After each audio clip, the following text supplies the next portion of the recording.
ان کے ملفوظات کو آپ پڑھ لیں، ان کی مکتوبات کو آپ پڑھ لیں، ایسا لگے گا کہ آپ غوث اعظم کی محفل میں موجود ہیں۔ غوث اعظم آپ سے خطاب کر رہے ہیں، آپ نے محبوب الہی کی محفل میں آپ نے شرکت نہیں کی، محبوب الہی کے ملفوظات موجود ہیں، اس ملفوظات کو آپ پڑھیں، ایسا لگے گا آپ ان کی محفل میں آپ موجود ہیں۔ سرکار اعلیٰ حضرت کو آپ نے نہیں دیکھا، بل اعلیٰ حضرت کے ملفوظات آپ موجود ہیں، اس ملفوظات کو آپ پڑھیں کہ کیسے لوگ سوال کر رہے ہیں، کیسے اعلیٰ حضرت جواب دے رہے ہیں، ایسا لگے گا جیسے اعلیٰ حضرت کی محفل میں آپ بیٹھے ہیں، وہاں سوال اور جواب کا سلسلہ جاری ہے۔ اعلیٰ حضرت اپنے زبان فیض ترجمان سے نصیحتوں کی موتی لٹا رہے ہیں، اور ہمارے سینے میں وہ حکمت کا موتی ایک ایک جگہ تہ بتا جا کے جمتا چلا جا رہا ہے۔ اگر بزرگوں کی صحبت کی لذتیں اٹھانی ہو ان کے مکتوبات کو پڑھیے، اور اس زمانے میں اگر آپ کو کسی چلتی پھرتی خانقاہ کا منہ دیکھنا ہو، وہ خانقاہ جہاں نہ غیبت ہو، جہاں نہ جھوٹ ہو، جہاں نہ حسد ہو، جہاں نہ جلن ہو، جہاں صرف جنتی باتیں سننے کو ملے، جہاں کان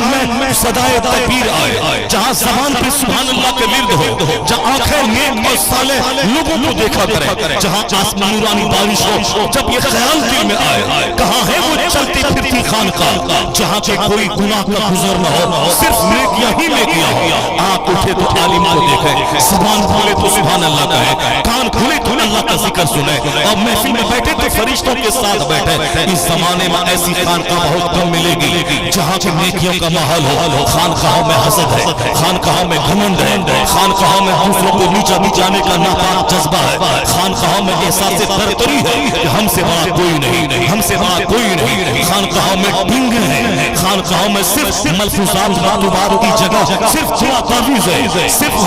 تعویذ اور کھنڈا کا کاروبار ہے۔ وہاں قرآن پاک کی تفسیر کے لیے 10 منٹ کا وقت ہے کہ لوگ آئے تفسیر سنیں، وہاں روزانہ 10 سے حدیث کی محفل سجتی ہے کہ آنے والے مہمان آئے 2 گھنٹے تک مصطفیٰ کے پیغام کو سنیں۔ وہاں کہاں جنتی بیانات ہوتے ہیں، وہاں تو تعویذ اور کنڈا ہے، وہاں تو صاحب مصیبتوں کو دور کرنے کے لیے پانی اور تیل کو پھونکوانا موجود ہے۔ اور جب محفل سجتی ہے عالموں کی برائی، محفل سجتی ہے مولانا کی برائی، محفل سجتی ہے دوسرے لوگوں کی غیبت، اس کی غیبت کر کے اپنے آپ کو بڑا بننا، اس کی شان گھٹا کے اپنے آپ کو بڑا تصور کرنا، دوسری خانقاہوں کو برا کر کے اپنی خانقاہ کو سب سے بڑی خانقاہ بتانا، یعنی خاندان کے گھمنڈ، اپنے باپ داداؤں پہ مغرور ہو جانا، اپنے گھوڑے رنگ پہ مغرور ہو جانا، اپنے مریدوں پہ مغرور ہو جانا، اپنے مدرسے پہ مغرور ہو جانا، یعنی جہاں گھمنڈ کی باتیں ہو وہاں سینے کا زنگ کیسے صاف ہوگا، جہاں برتری کی باتیں ہو وہاں سینے کا زنگ کیسے صاف ہوگا۔ خانقاہ کا مطلب ہے کہ بادشاہت کا غرور مٹا دیا جائے۔ وہ خانقاہ بہار تھی جس خانقاہ میں مظفر بلخ کا بادشاہ آتا تھا، اسے وہاں باتھ روم کی صفائی کے لیے رکھ دیا گیا، اسے وہاں باورچی خانے میں لنگر کھانا بنانے کے لیے رکھ دیا گیا۔ وہ بادشاہ آیا ہی تھا اس لیے تاکہ بادشاہت کا سارا غرور مٹ جائے، میرے سینے کا زنگ صاف ہو جائے، میں معرفت کے نور کو سینے میں محسوس کروں، اسی کو حاصل کرنے کے لیے بلخ کا بادشاہ آیا ہے۔ مخدوم بہاری نے اسے خدمت کرنے کے لیے رکھ دیا۔ ایک بار مہمانوں کے ہنگامے میں کسی کی ٹھوکر لگ گئی، ان کو کسی کے بدن کی ٹھوکر لگ گئی، انہوں نے ان کی زبان سے کہنے لگا کاش بلخ نہ باشد، یعنی کاش بلخ نہیں ہوا، اگر بلخ ہوتا تو میں تجھ کو دکھلا دیتا۔ یہ شکایت مخدوم بہاری کے پاس پہنچی، آپ نے ان کو اپنے محفل دربار سے نکال دیا کہ اب بھی تمہارے سینے میں بادشاہی گھمنڈ موجود ہے، ابھی تمہارے سینے میں بادشاہت کا غرور موجود ہے کہ تم نے میرے مہمان سے کہا کہ کاش بلخ نہیں ہوا، بلخ ہوتا تو میں تجھ کو دکھلا دیتا، جاؤ تم میرے دربار میں رہنے کے قابل نہیں ہو۔ مظفر بلخی وہاں سے نکل گئے، مرشد سے دور کہاں جاتے، ایک نالی میں پڑھ کر چہرہ اٹھا کر محفل سجدی مرشد کا دیدار کرتے رہتے، یعنی اپنے آپ کو گندی نالی میں ڈال دیا تاکہ وہاں سے مرشد کا دیدار بھی کرے اور اپنے سینے کے سارے گھمنڈ کو بھی چور چور کر دے۔